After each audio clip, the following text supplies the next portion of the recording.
बच्चे को बड़े होने में समय लगता है। चील का बच्चा छोटा होता है तो सुंदर नहीं होता।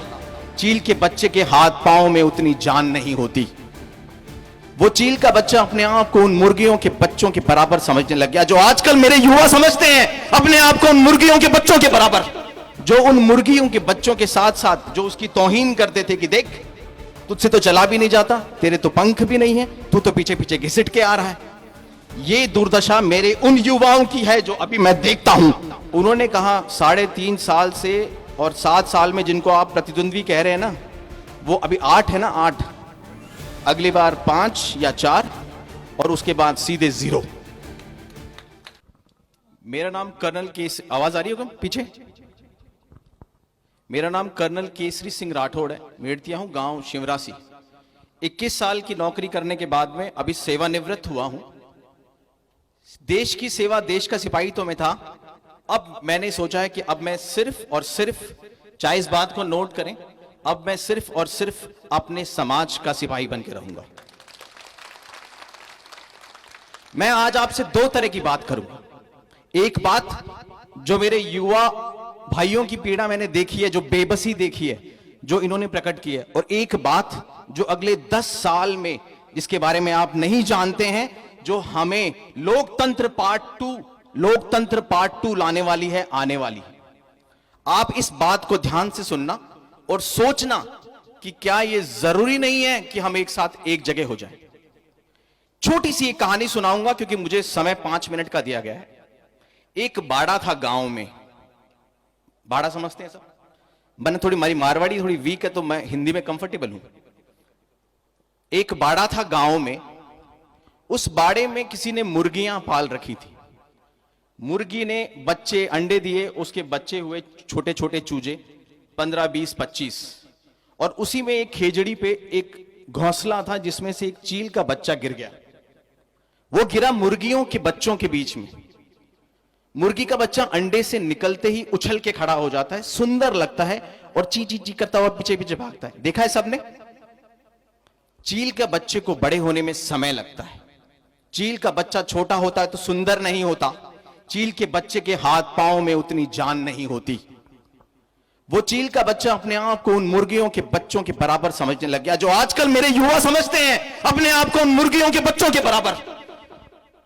वो चील का बच्चा ये महसूस करने लग गया कि मैं भी मुर्गी हूं, और गई गुजरी मुर्गी हूं, जो उन मुर्गियों के बच्चों के साथ साथ जो उसकी तौहीन करते थे कि देख तुझसे तो चला भी नहीं जाता, तेरे तो पंख भी नहीं है, तू तो पीछे पीछे घिसट के आ रहा है। ये दुर्दशा मेरे उन युवाओं की है जो अभी मैं देखता हूं। फिर क्या हुआ? समय गुजरता गया, वो चील का बच्चा बड़ा होता गया, पंख आए, मगर मेंटली टूट चुका था वो, जो मकराना में हम टूट चुके हैं। मेंटली टूट चुका था वो। उसको लगता था मैं तो मुर्गी हूं और मैं तो एक अजीब सी मुर्गी हूं। उसे पता नहीं था कि मैं क्या हूं। फिर एक दिन एक चील आई जो उस पेड़ पे बैठी थी। इन्हीं हमारे सरपंचों जैसी, इन्हीं हमारे राजपूत युवाओं जैसी, हमारे कर्नल साहब जोधा जैसी। जिसने पहचाना उसे बोला, अरे भाई, अरे बेटा, तू ये नहीं है जो इनके साथ है, तू अपने आप को पहचान। नहीं पहचान पाया, देखा ही नहीं था कभी उसने। फिर जब उसने उसको समझाया, उड़ के दिखाया और एक हाथ खोल के झापड़ मारना सिखाया, तब उसे समझ में आया वो क्या है। और जिस दिन उस चील के बच्चे ने अपने पंख खोले और एक झपीड़ मारी, तो आप सोच सकते हो उन मुर्गियों के साथ में क्या हुआ। तो मेरे चील के बच्चों, मुर्गियों के बीच पड़ के अपने आप को मुर्गी मत समझने लग जाना। ये जो चीलें उड़ रही है ना छोटी छोटी जगह पे, इनसे शिक्षा लो। अभी समय आ गया, हमें झापड़ मारना है।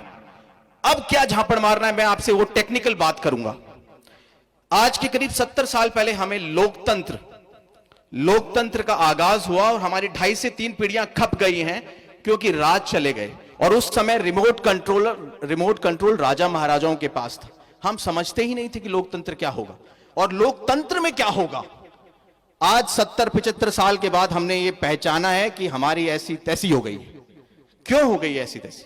और वो जो बुद्धिजीवी वर्ग ऊपर बैठा है वो भी पहचान गया है कि 5000 साल से 10,000 साल से, सतयुग, त्रेता, द्वापर, कलयुग से अगर एक वर्ण व्यवस्था बनाई गई थी, अगर एक समाज में क्षत्रिय को स्थान दिया गया था, युद्ध करने की जगह दी गई थी, अगर वो प्रशासन में थे, एडमिनिस्ट्रेशन में थे, अगर आज 70 सालों से उनको उठाया है या हटाया है, तो वो जो भेड़ें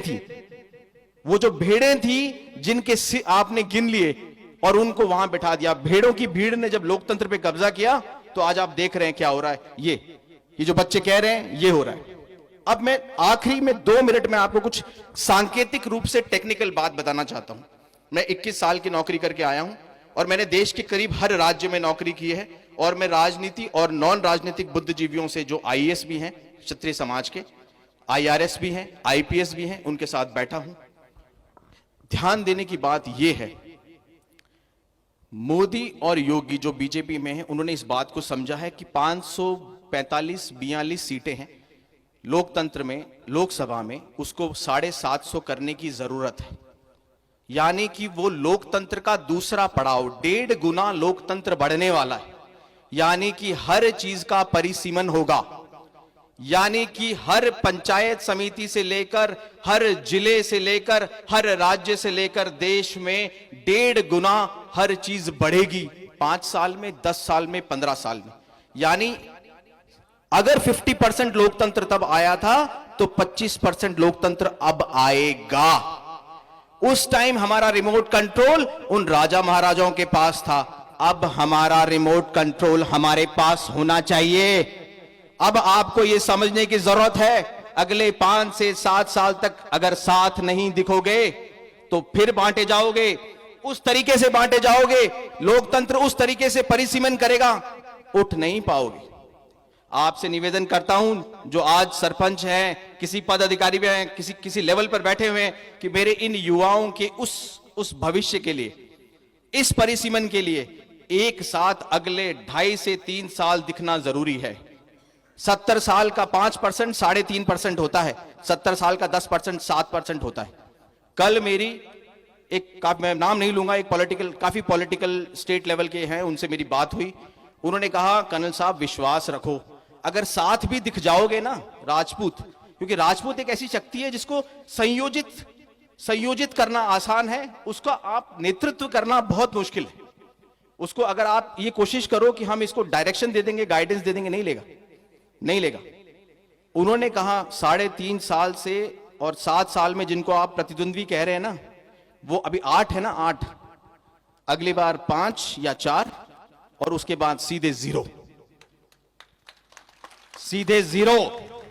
उसके बीच में नहीं रुकना है। इसलिए मैं आपसे निवेदन करूंगा, 1 अंदर देखो, 2 अपने चील के बच्चे जो मुर्गियों के बीच हैं उनको शक्ति दो, जरूरी है, आप लोग दे सकते हैं।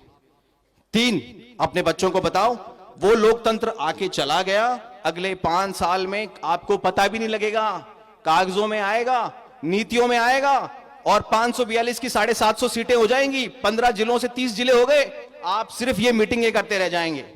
समझाओ, गांव के बच्चों को समझाओ समीकरण क्या होते हैं, बदलाव आएगा, मुझे तो विश्वास है। इसीलिए मैं अब आज से अगले 5 साल, 10 साल, 15 साल, जब तक मैं जीऊंगा, मैं समाज का सेवक बन के रहूंगा।